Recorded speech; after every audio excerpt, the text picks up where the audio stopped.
आमे बिजु जनता दल राजरास्तार आमे लड़ाई करिबु एवं मुद्दा कौन रहिबो आगामी दिन रे जो प्रकार ओडिशा रे महिला निर्यातना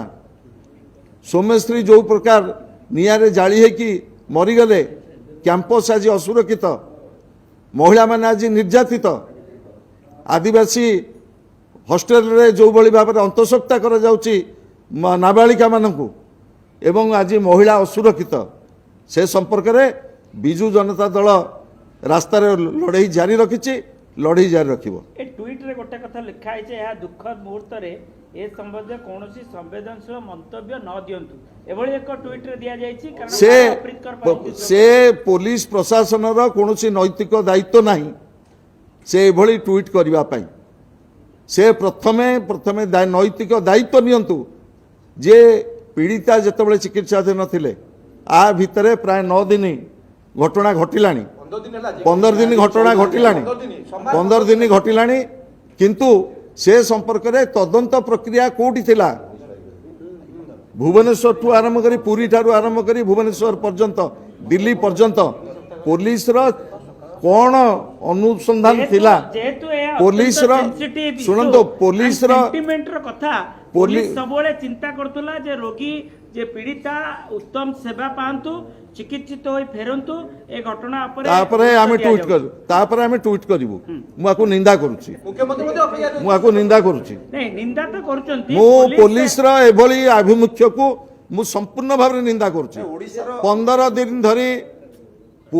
दिन धरी एठी पीड़िता जेतेबेले चिकित्सित होउतले सेतेबेले 15 दिन भितरे कौनसी प्रकार पुलिस रो अनुसंधान केबे भी सार्वजनीन करि नाहंती पुरी ठारू भुवनेश्वर दिल्ली पर्यंत किंतु पीड़ितांकर ये दुखद वियोग परे जो भली भाव में ट्वीट करिसंती एठी पुरी रो गणमाध्यम आपण माने विचार करिवे जे ओडिशार आईन श्रृंखला परिस्थिति किभली भाव में एवं पुलिस प्रशासन रा आज आभिमुख्य कौन ताको आपण माने निजे विचार करिवे सुनंतो गोटे कथा जानिबा आमे आउट कथा जानिबा ओडिशार एम्स कोन एते दुर्बल 70% जळी जाईथिबा कोन से व्यक्ति को दिल्ली रेफर करा जिवो कारण एठी कोन एते दुर्बल एम्स सुनंतो आमे प्रारंभिक भाव में बिजु जनता दल तरफ दाबी रहितला तुरंत पीड़िता को उत्तम चिकित्सा दिया जाऊ जदि आवश्यक पड़ुचे तांको एयरलिफ्ट करके दिल्ली एम्स को निया जाऊ सरकार से कथा करिथिले किंतु एंटायर जो इन्वेस्टिगेशन प्रोसेस संपूर्ण संदेहजनक पुलिस रा आभिमुख्य मध्य संदेहजनक एवं से संदेह को आहुरी दृढ़ीभूत करुच्ची पुलिस रा पीड़ितांकर मृत्यु पर ट्वीट टी एंटायर आमे जो संदेह